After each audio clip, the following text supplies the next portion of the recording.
تمہیں اس بات کا علم نہیں کون جنت میں جائے گا کون جہنم میں جائے گا؟ لڑا نہیں.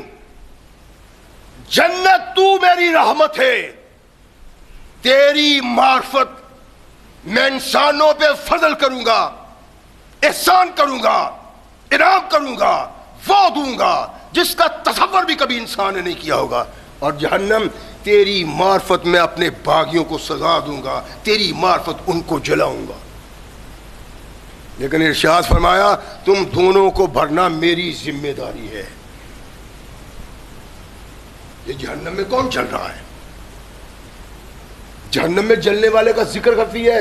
جہنم تو کس کی کرتی ہے؟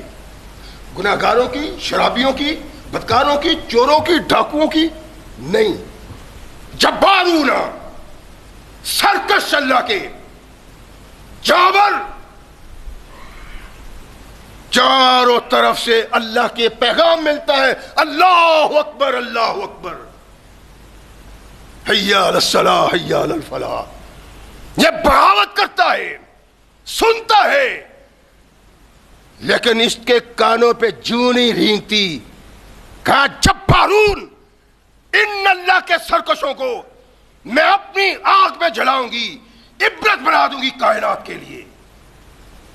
اور یہی نہیں، والمستکبرون، جہنم نے کہا تکبر کرنے والے، نخوت کرنے والے، انانیت کے علم بردار، اکڑ کے چلنے والے، لوگوں کو کمزور سمجھنے والے، ان سے زیادتی کرنے والے، ان پہ ظلم و ستم کرنے والے.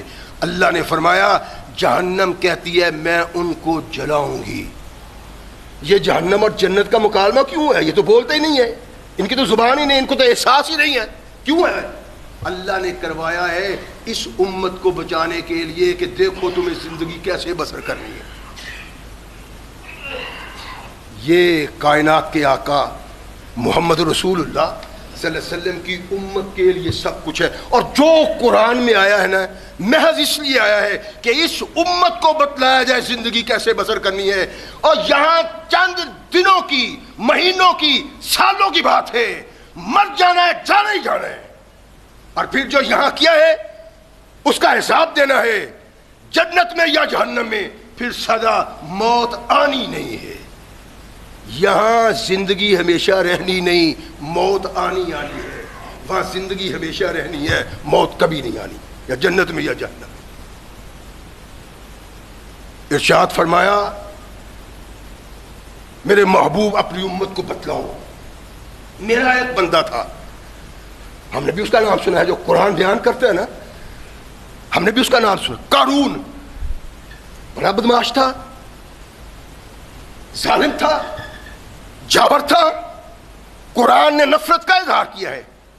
نہیں، او قارون جابر نہیں تھا، اللہ کا باغی نہیں تھا، رسول کا باغی نہیں تھا.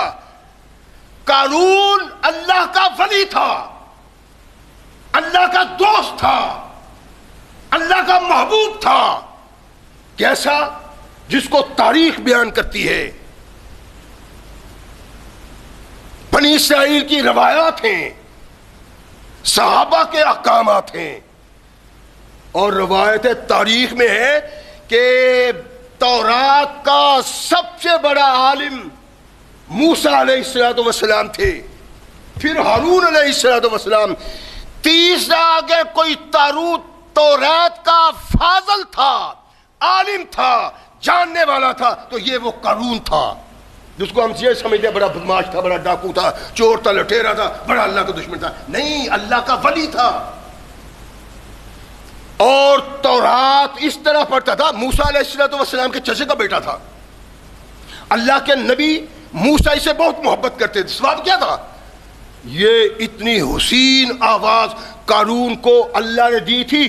تورات پڑھتا تھا، تورات کی تلاوت کرتا تھا، چلتے چلتے قدم رک جاتے تھے سننے کے لیے. اللہ کا محبوب تھا. لیکن جب دل و دماغ میں پیدا ہو گئی، انا، تو پھر اللہ کے نزدیک ایسا مطرود بنا، ایسا مغضوب ہوا کہ اللہ نے قیامت تک کے لیے اس کو عبرت کا نشان بنا دیا.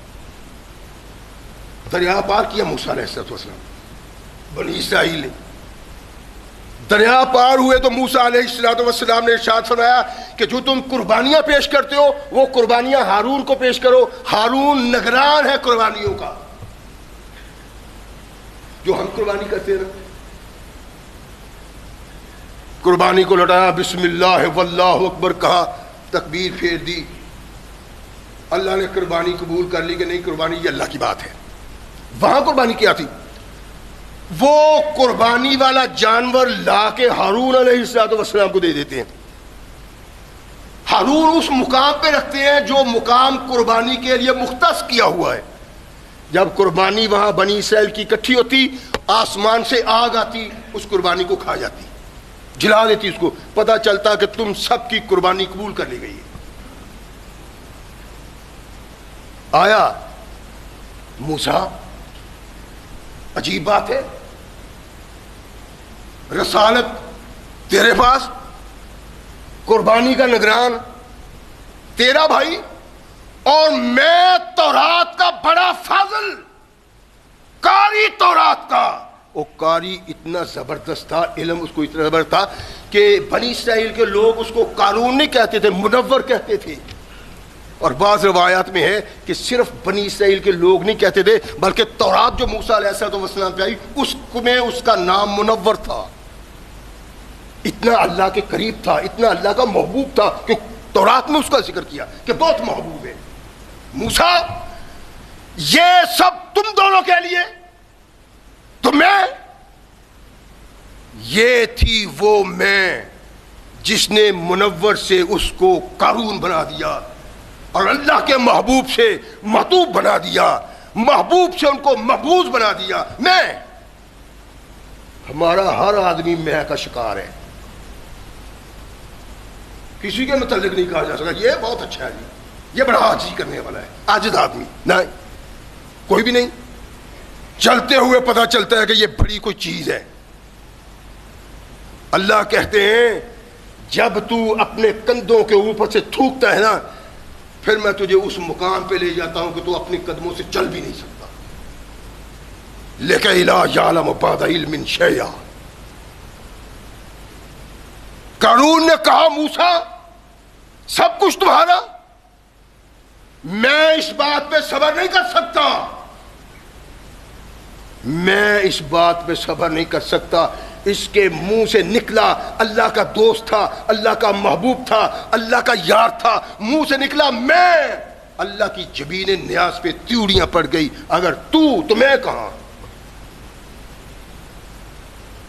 موسیٰ علیہ السلام کے خلاف سازشیں کرنا شروع کر دی. یہ میں اس کو جنت سے جہنم کی طرف لے جا رہی ہیں. مولا کائنات محمد رسول اللہ صلی اللہ علیہ وسلم میں ایک آدمی نیک عمل کرتا ہے، کرتا چلا جاتا ہے یہاں تک کہ ایک بالشت جنت سے رہ جاتا ہے. پھر شیطان غالب آتا ہے، برے کام کرنے شروع کرتا ہے، بغاوت شروع کر دیتا ہے، گناہگاریاں شروع کر دیتا ہے. پھر اس کا سفر جہنم کی طرف روانہ ہوتا ہے، جہنم میں جا داخل ہوتا ہے. اس بد نصیب کی بھی بد نصیبی نے یہاں پر مارا ہے. موسیٰ تو میں، ارشاد فرمایا کہ اس میں میرا دوش نہیں، اور یہ تو اللہ کا پیغام ہے. قربانی کا نگران میں نے نہیں بنایا، اللہ نے بنایا ہے، تو میں نہیں مانتا اس کو. موسیٰ علیہ السلام نے چند دن کے بعد پیغام دیا اللہ کا کہ اللہ کی طرف سے پیغام آیا ہے اپنے مال کی زکوٰۃ ادا کیا کرو. لوگوں کو اکٹھا کرتا ہے. یہ مالدار جاگیردار سرمایہ دار لوگ یہ دینا نہیں جانتے، لینا نہیں جانتے. ثقلین کے تاجدار محمد رسول اللہ صلی اللہ علیہ وسلم نے ارشاد فرمایا کہ اگر اس کو ایک باغ مل جائے نا تو یہ اس پہ صبر کر کے نہیں بیٹھتا کہ اتنا بڑا باغ ہے میرے پاس، یہ دوسرے کی تلاش میں نکل جاتا ہے. اتنا بد نصیب ہے انسان، اور تصور ہی وہ نہیں جو رب پیدا کرنا چاہتا ہے، سوچ ہی وہ نہیں جو رسول اللہ صلی اللہ علیہ وسلم پیدا کرنا چاہتے ہیں. کہنے لگا موسیٰ عجیب بات ہے، پہلے تم نے ہمیں اپنا غلام بنایا تھا، یہ کرو یہ کرو یہ کرو، اب تو زکوٰۃ بھی سنا رہے ہمیں. مالدار تھا بڑا، دولت مند تھا بڑا، اور جب موسیٰ علیہ السلام سے جدائی اختیار کی تو انداز ہی بدل گیا زندگی کا. مورخ لکھتا ہے کہ ایک ایک بالش اس کا کپڑا دوسرے بنی اسرائیلوں سے نیچے ہوتا تھا. جیسا ہمارے نہیں چودھری کرتے پھنے کا مونچھوں کو تیل لگایا گھی لگایا منہ کو اور چلتے پھرتے ہیں اور ان کا پیچھے تہمد آ رہا تھا جو صاف کرتا ہوا آ رہا ہے, کوڑا کرکٹ صاف کرتا آ رہا ہے, چور صاحب آ رہے ہیں. کہنے لگا لوگوں کو اکٹھا کر کے کہ دیکھو موسیٰ تو ہمیں ہر طرف سے جھکڑ رہا ہے, پہلے ہمیں اپنا غلام بنایا, احکامات دیے, اب ایک نیا حصہ شروع کر دیا ہے, اب یہ ہم سے دولت بھی چھیننا چاہتا ہے. یہ میں نے اس کو اس راستے پہ چلا دیا کہ اس کی ولایت اس سے چھن گئی, اس کا رب سے تعلق محبوبیت کا ٹوٹ گیا. لوگوں نے کہا تم ہمارے سردار ہو, جو تم کہو گے ہم وہ کریں گے, کہو. کہنے لگا موسیٰ سے جان چھڑانی چاہیے. یہ ہے کون؟ موسیٰ علیہ السلام کا بھائی ہے. کون؟ موسیٰ علیہ السلام کا دست و بازو ہے. کون؟ موسیٰ کی اطاعت پہ جس کو اللہ نے اپنا محبوب قرار دیا, اتنی دولت دی, اتنا مال دیا کہ قرآن کہتا ہے ایک مضبوط جماعت اس کی چابیاں اٹھاتی. موسیٰ علیہ السلام پھر اپیل کرتے ہیں کہ دو. کہنے لگا نہیں. لوگوں کو اکٹھا کیا, کہنے لگا موسیٰ سے جان چھڑانے کا ایک طریقہ ہے جو مجھے سوجا ہے, تمہیں نہیں. اگر تم میرا ساتھ دو تو پھر سب کچھ ہو سکتا ہے. کہنے لگے دیں گے ساتھ. کہنے لگا فلاں فلاں فحشہ عورت ہے نا, بدکار عورت, اس کو لاؤ میرے پاس. لائے, اس کو کہا 1000 دینار تجھے دوں گا صرف یہ کہنے کا کہ یہ میرے پیٹ میں بچہ موسیٰ کا ہے. لوگوں کو اکٹھا کیا. بنی اسرائیل کا مجمع بڑا لمبا چوڑا لگا ہوا. گھر گیا, دروازہ کھٹکھٹایا. موسیٰ علیہ السلام من, میں ہوں قارون. فرمایا کیا بات؟ کہنے لگا آئے واز کریں, لوگ آپ کا انتظار کر رہے ہیں. سیدنا موسیٰ علیہ السلام نکلے واز کرنے کے لیے. ابھی واز شروع کیا تھا کہ لوگوں اپنے آپ کو انسان بناؤ, مسلمان بناؤ, اللہ کا مطیع و منقاد بناؤ, ایک متقی پرہیزگار کی زندگی بسر کرو, شراب نہ پیو, بدکاری نہ کرو. کہنے لگا موسیٰ کیوں؟ کہ اللہ کہتے ہیں جو آدمی شادی شدہ نہیں اس کو دلے مارے جائیں گے, اور جو شادی شدہ ہے اس کو سنسار کر دیا جائے گا. کہنے لگا موسیٰ یہ تو پریشانی کی بات ہے. کیوں؟ کہنے لگا ایک عورت کہتی ہے کہ موسیٰ نے میرے ساتھ تعلق پیدا کیا تو میرے پیٹ میں موسیٰ کا بیٹا ہے. موسیٰ علیہ السلام پریشان ہو گئے, رنگت بدل گئی. واس تھا, تقریر تھی, بنی اسرائیلی اکٹھے تھے, لوگوں کے کان کھڑے ہوئے, دھیان دیتے ہیں موسیٰ علیہ السلام. موسیٰ علیہ السلام کا رنگ فق ہو گیا. ارشاد فرمایا وہ کون عورت ہے؟ لاؤ اس کو پیش کیا. اللہ کے نبی کو دیکھ کے اللہ نے اتنا خوف اس کے دل میں طاری کیا کہ اس کو وہ سب کچھ بھول گیا. موسیٰ علیہ السلام نے کہا میں تمہیں اس اللہ کی قسم دیتا ہوں جس نے فرعون سے بنی اسرائیل کو نجات دلائی, اس رب کی قسم دیتا ہوں جس نے بنی اسرائیل کو دریا سے پار لگایا, تو میں اس کی قسم دیتا ہوں جس نے بنی اسرائیل سے آسمان سے کھانا اتارا. بتا. کہنے لگی موسیٰ بات اصل میں یہ ہے کہ مجھے قارون نے کہا تھا موسیٰ کے متعلق یہ کہہ دو 1000 دینار تمہیں دوں گا, تم تو مقدس آدمی. موسیٰ علیہ السلام تاریخ میں زمین پہ گر گئے, رونا شروع کر دیا, بلکنا شروع کر دیا.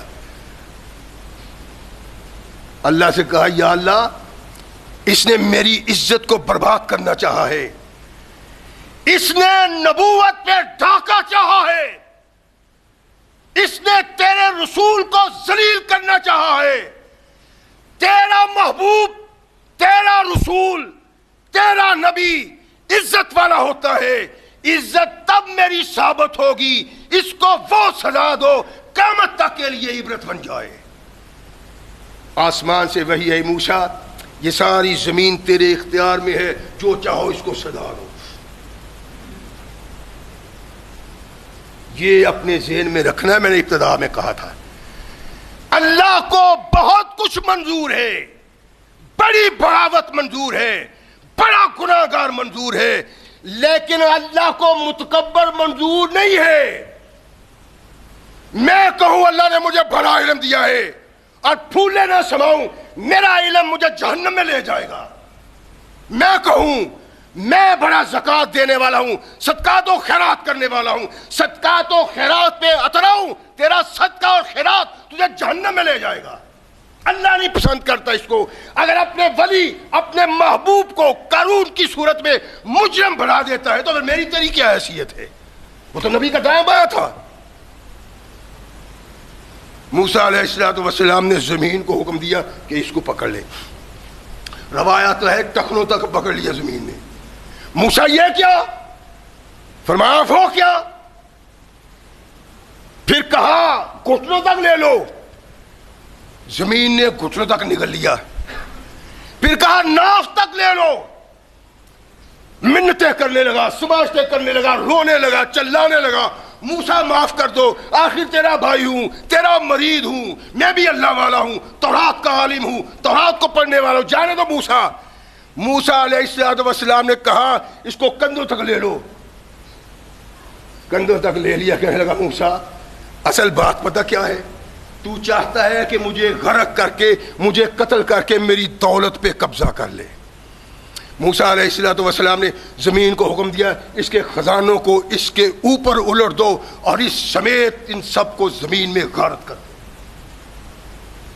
اللہ نے زمین میں غارت کر دیا اس کو، کس بنا پہ؟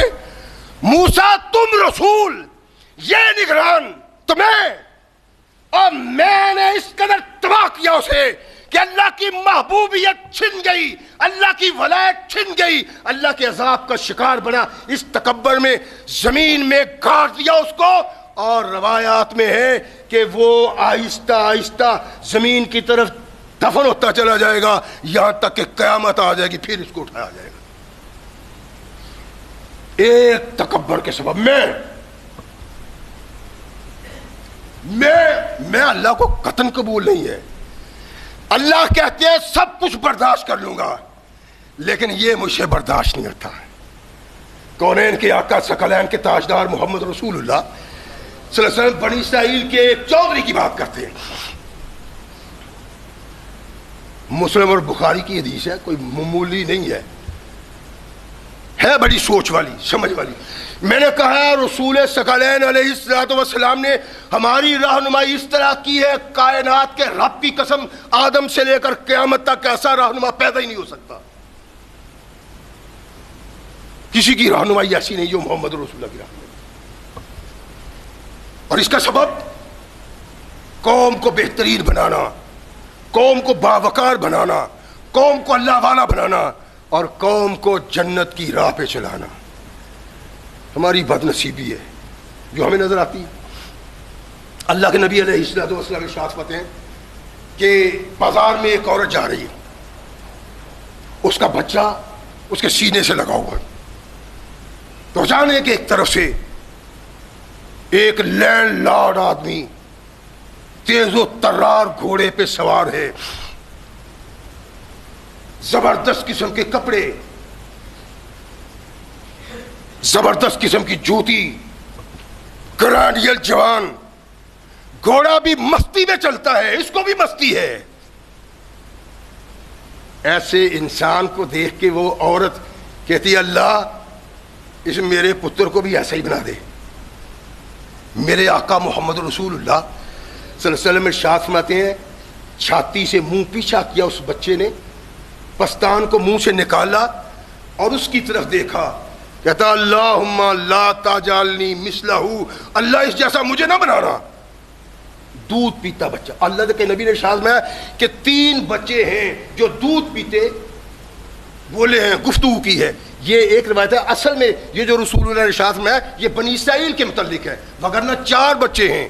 اللہ کے نبی مسلم شریف کی روایت ہے کہ اصحاب الاخدود کا بھی ایک بچہ تھا جس نے اپنی ماں کو کہا تھا ماں چھلانگ لگا دو، آگ نہیں گلزار ہے یہ.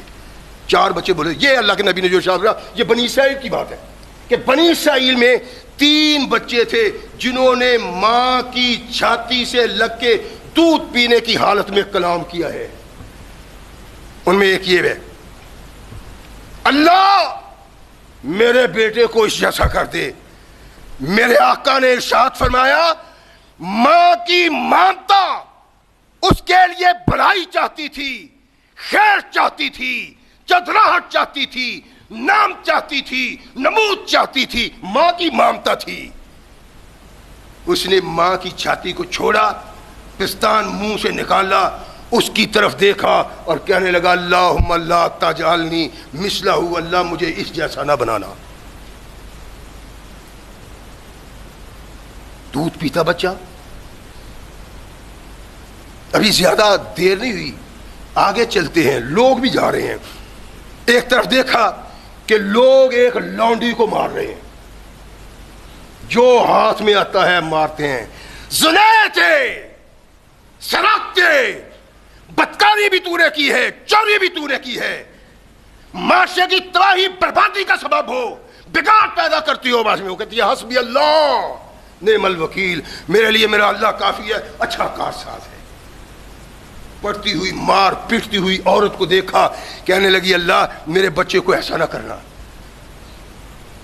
میرے مولا نے ارشاد فرمایا کہ بچے نے پھر چھاتی سے منہ جدا کیا، اس عورت کی طرف دیکھا اللہم اجعلنی مثلہا، اللہ اس عورت جیسا مجھے کرنا. نبی کائنات نے ارشاد فرمایا، وہ بڑی پریشان ہوئی، کہنے لگی جب معاملہ ہے میں تجھے کیا دیکھنا چاہتی ہوں، تو کیا بننا چاہتا ہے؟ اور میں نے اس بڑے آدمی کی طرف دیکھا تو میں نے کہا اللہ میرے بیٹے کو بڑا بنا دے. تو نے کہا اللہ مجھے اس جیسا نہ بنا. میں نے پٹتی ہوئی اس عورت کو دیکھا جس پہ زنا کی تہمت تھی، جس پہ چوری کی تہمت تھی. اللہ کو کہا میرا بیٹا ایسا نہ ہو، تو نے کہا دیا اللہ مجھے ایسے ہی بنا. کہنے لگا ماں تجھے علم نہیں، کہ تجھے علم ہے. اس کو علم کس نے دیا ہے؟ یہ کیوں کر بولا ہے؟ سبب کیا تھا اس کے بولنے کا؟ سبب یہ تھا کہ اس واقعہ کو محمد الرسول اللہ کی معرفت ہم تک پہنچایا جائے، تو بتایا جائے زندگی کیسے بسر کرتے ہیں مسلمان اور کیسے زندگی ہونی چاہیے. ماں یہ بڑا اللہ کا باغی سرکش متکبر تھا اور یہ اللہ کا کبھی محبوب نہیں بن سکتا. اس کا انجام جہنم ہے. مجھے جب احساس ہوا، مجھے پتہ چلا کس نے؟ اللہ نے بتلایا. کہا میں نے کہا اللہ مجھے اس جیسا نہ بنانا. اور وہ عورت جس پہ زنا کا تہمت لگایا گیا، چوری کا تہمت لگایا گیا، نہ وہ زانی تھی نہ اس نے چوری کی. میں نے کہا اللہ اس جیسی مقدس جس طرح